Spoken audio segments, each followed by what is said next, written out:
How do you do? This is Clive Brooke. Today I want to tell you something about the Special Branch of Scotland Yard. I expect you've heard of it. Judging from some detective novels, you'd imagine it consisted of a group of super Sherlock Holmeses who are called in when everything else has failed. But that is not true, is it, Percy? No, Clive. The Special Branch of Scotland Yard is a unit of a couple of hundred men who specialize in political crimes. They differ from their colleagues of the Criminal Investigation Department in that they must be able to speak several languages. In fact, the function of the Special Branch in official language is to guard the security of the state. Or, as the boys themselves put it, to clear up political nuisances. So today, a Special Branch man may find himself guarding the King or the Prime Minister, probing the antecedents of political refugee who seeks the protection of British nationality, tracking down the perpetrators of a bomb outrage, or sauntering among the guests at a royal garden party. Clive, why don't you tell them the story of the absent-minded professor? All right, Percy, I will. It's a story which shows the far-reaching significance of political crime and how, wherever an international conspiracy may start, sooner or later its tentacles will come within the reach of the long arm of the Special Branch of Scotland Yard.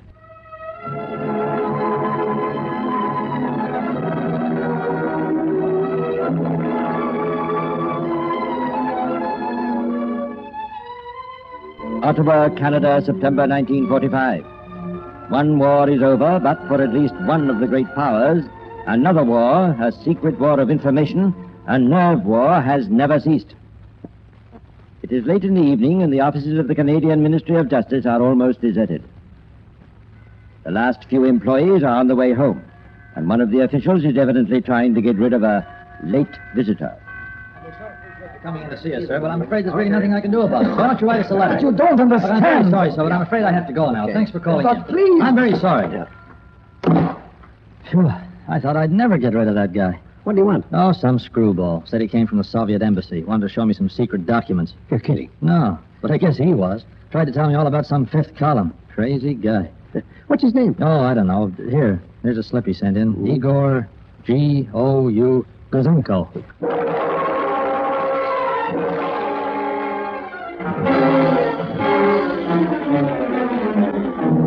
Igor Guzenko, 25-year-old cipher clerk, employed in the code room of the military section of the Soviet embassy in Ottawa. Igor Guzenko, a man whose story was to shock the world, a man whose information was to bring to justice traitors of three nations who had endeavored to betray the Allies' greatest secret, the atom bomb.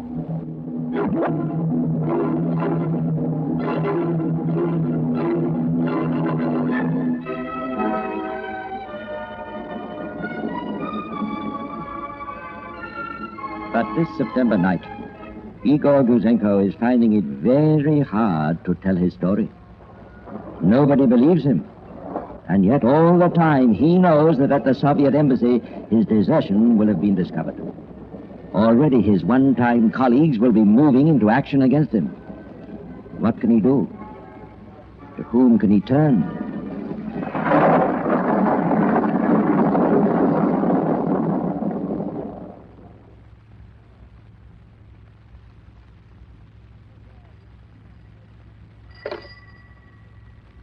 Inspector McLean.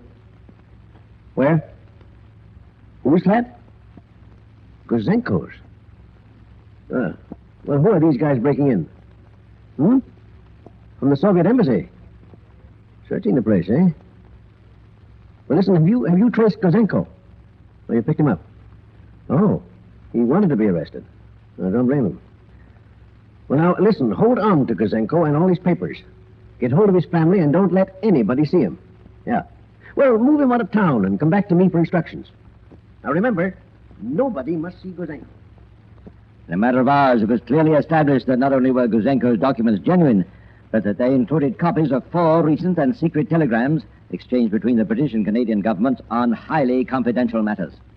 And realizing the complete freedom which exists in Canada, and convinced that the Communist Party in democratic countries has changed long ago from a political party into an agency net for the Soviet government, a 5th column in these countries to meet a war, I decided that I could no longer serve my government, but must at last speak the truth. The Canadian police authorities found in Guzenko's documents a fascinating story of how, in secret code, the Soviet military attaché in Ottawa had given information and received instructions from Moscow.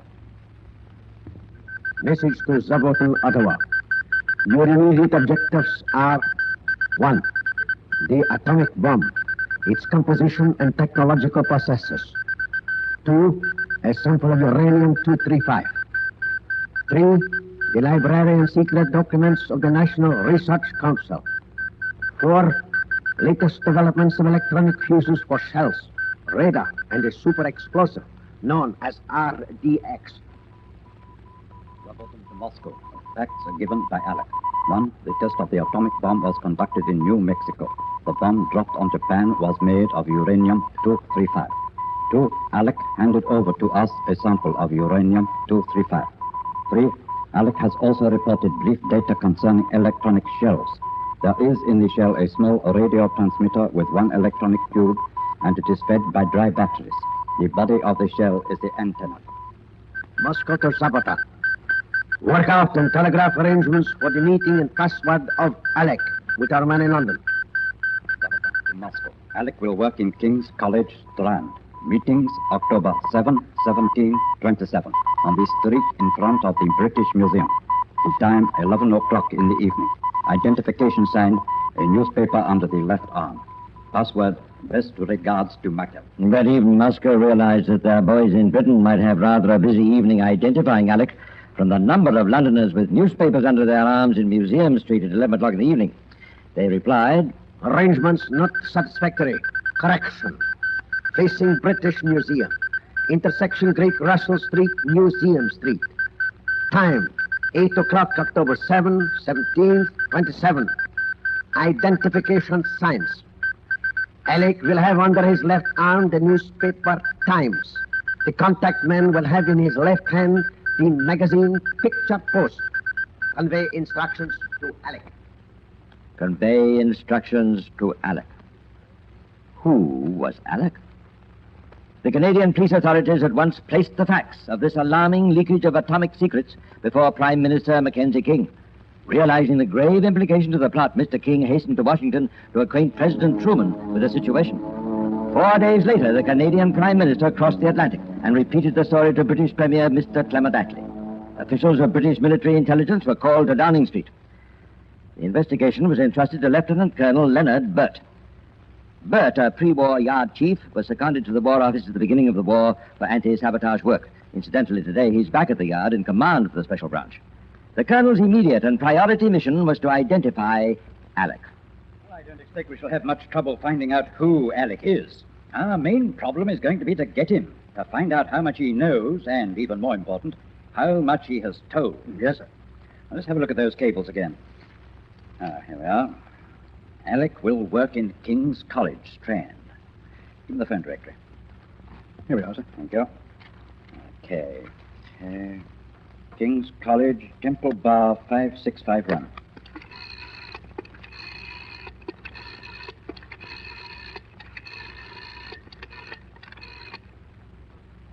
Hello, King's College. Put me through to the principal's office, will you? Thank you. Hello. This is Lieutenant Colonel Burt of the War Office. I wonder if you could help me. It's just a routine inquiry. I want to know whether you have on your staff at the moment a physicist who has recently worked in Canada. Yes, that's right. Oh, up to a few months ago? You have? Oh, good. I see, yes. Yes, that's right. He went with a research group on a project in Montreal, and he's just come back to London. Good. Now, what's his name? Dr. Nunn May. Thank you, that'll be all. Sounds like our man. And October the 7th looks like our day, sir. 4 days from now, we'll have to get busy. As October the 7th approached, a number of well-built but unobtrusive men began renting rooms in Museum Street. Rooms with first-floor windows which looked out onto the forecourt of the British Museum. In this and many other ways, known only to MI5 and the Special Branch, every inch of the place of rendezvous was covered by 1 or 2 observers.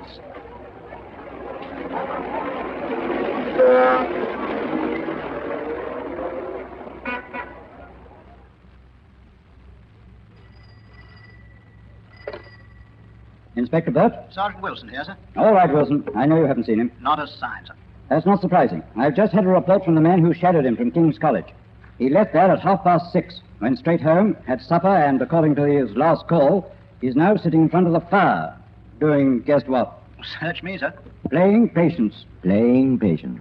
And if anybody knows how to play patience, it's the men of the Special Branch. On October the 7th, they drew a blank, but they still had 2 more chances. Dr. Nunn May was shadowed constantly, but always unobtrusively. On October the 17th and again on the 27th, the watchers by the British Museum kept their vigil. But Dr. Nunn May did not keep his appointment. It's no use, Wilson. He must have been warned. Do you think he's suspicious, sir? Oh, he may know he's being watched, but I don't think so. Not yet, anyway. What do you mean, not yet, sir? I think it's about time Dr. Nunn May and I had a little talk. I'm going round to King's College. How do you do, Professor? My name is Burt, Inspector Burt of Military Intelligence. How do you do? Military intelligence, did you say? That's right. I don't want to waste your time, Professor, so I'll come straight to the point. Are you aware that there's been a leakage of confidential information in Canada relating to atomic energy? Really, Inspector? I don't know what to say. Certainly, it's the first I've heard of it. The first you've heard of it. Of course, I must say, Inspector, that I don't read the papers very much. I wasn't suggesting that you'd have read it in the papers. I was wondering whether you'd had some first-hand knowledge. What do you mean, Inspector? Just this. I want you to answer 1 or 2 questions for me. During the period you spent in Canada in connection with the Atomic Energy Commission, were you approached at any time or by any person to give information concerning your work? Certainly not. And I think I should say, Inspector, that if the department of the War Office you represent is concerned with counter-espionage or anything of that nature, I'm not prepared to answer any of your questions. But you do say that you were not approached and did not give any information whatsoever. That is correct. Inspector Burt sensed that despite his answers and his bold front, the little professor was rather worried. When the Special Branch finds that a suspect is worried, they usually proceed to worry him just a little more. All right, Wilson. There are your instructions starting tomorrow. I want the men in Stafford Street and everybody who's covering Nunn May to change their technique. So far, their aim has been to be as unobtrusive as possible. From tomorrow, I want Dr. Nunn May to know that he's being watched.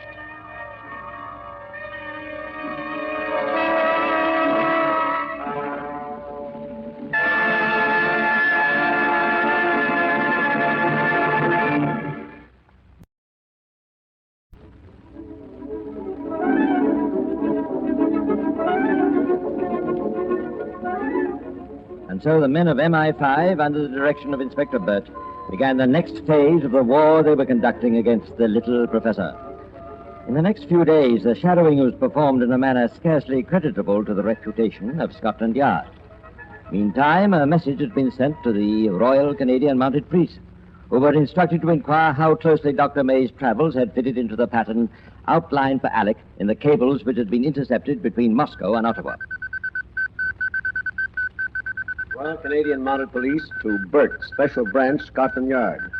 Information supplied by Dr. John Douglas Cockcroft, Chief of the Atomic Energy Project at Montreal, shows Dr. May made several trips to the nuclear research laboratories of the Manhattan Project at Chicago, coinciding entirely with the reports from Alec. Dr. May left for England within a few days of his last trip to the research laboratories and is scheduled to return for a month's work next year. Everything checks up with the information in our possession concerning Alec. And the signal goes on to say that no other scientist has followed the same schedule or is planning to return next year. Yes, everything fits. It must be Dr. Nunn May. Meantime, officials of the United States Federal Bureau of Investigation had entered the story. The information concerning Dr. May was sent to the headquarters of the Manhattan Engineer District in Washington, D.C. One of the fundamental principles of United States military intelligence is that personnel on secret projects are entitled to know only as much as they require to carry on their work. Thus, months before, when the National Research Council of Canada had proposed that Dr. May be allowed to visit the United States for 1 month, the application had been placed before General Groves personally. The general had sent for the file on Dr. May. It included the information that Dr. May had already visited the Chicago Atomic Research Laboratories 3 times, and that this third visit occurred between September 25 and October the 30th, 1944.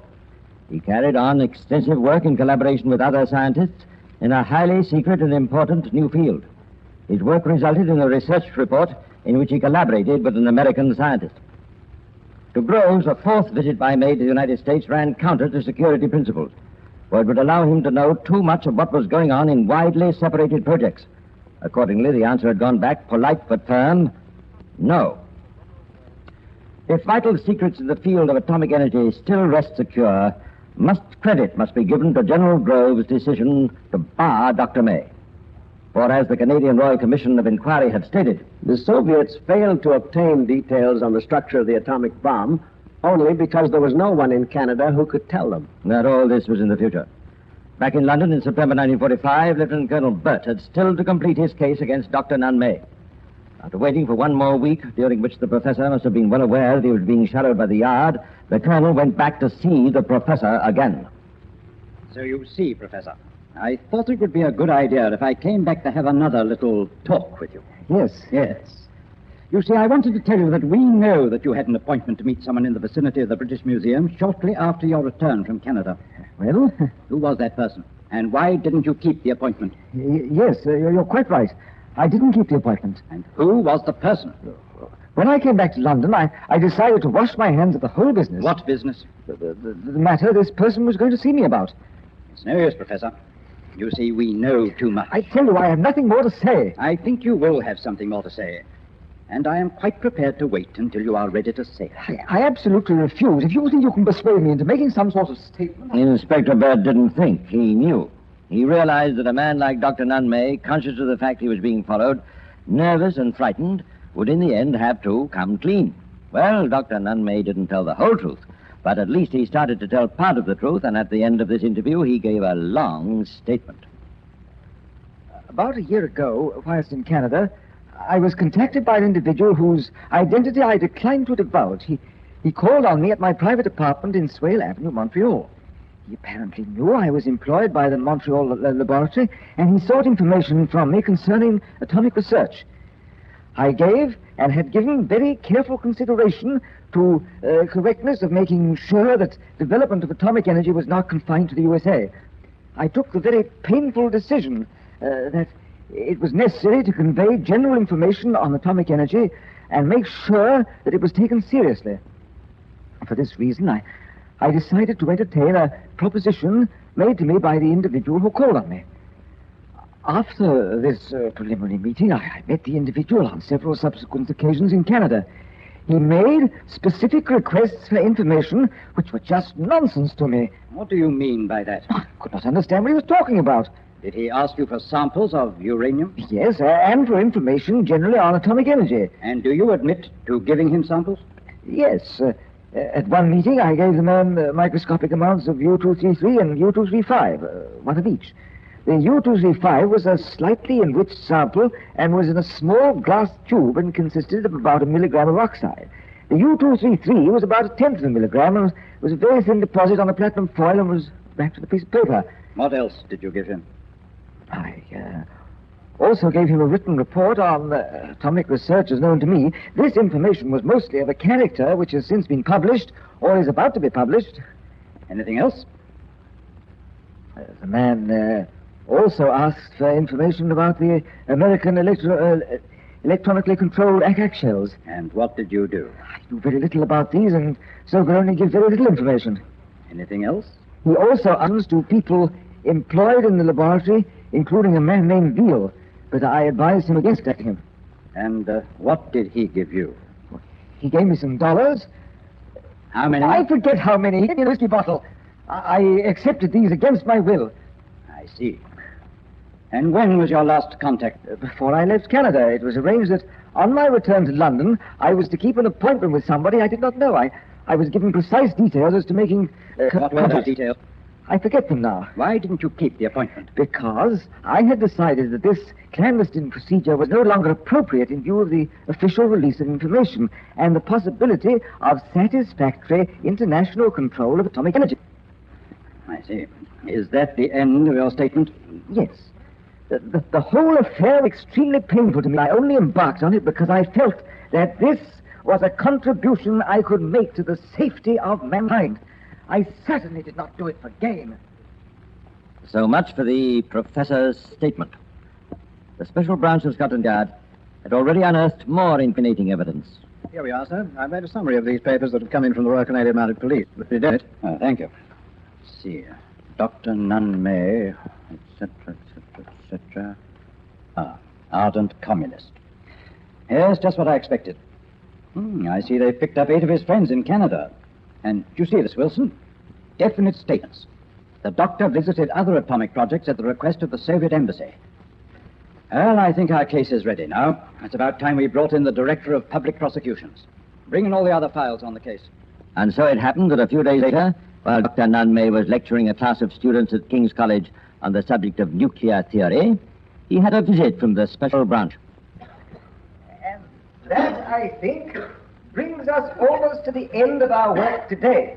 We have, of course, only touched upon one phase of the subject of nuclear theory.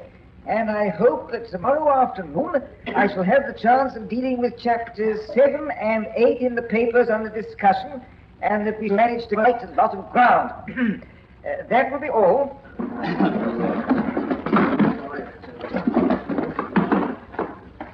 Excuse me, just one moment, please. Yes, what is it? You are Dr. Nunn May. Yes?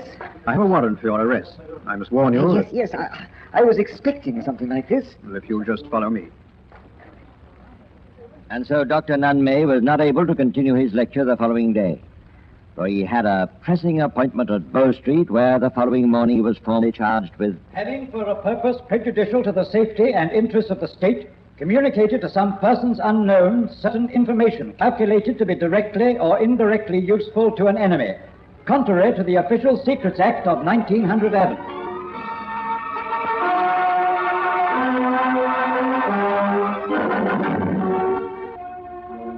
At the Old Bailey, Mr. Justice Oliver said, I have listened with slight surprise to some of the things learned counsel has put before me.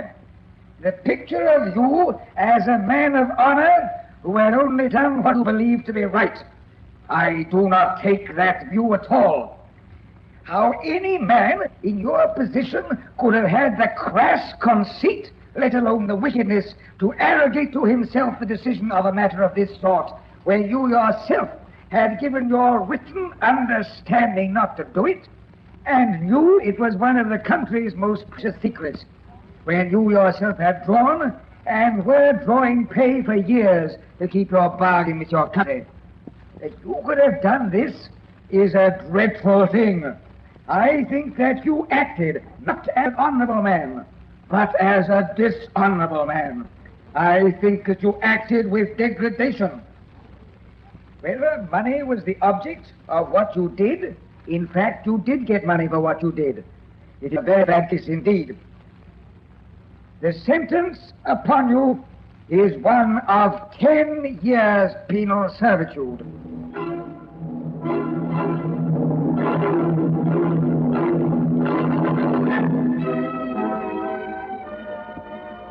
Well, that isn't quite the end of the story, because after the trial, there were many protests that the sentence was out of all proportion to the magnitude of the offense committed.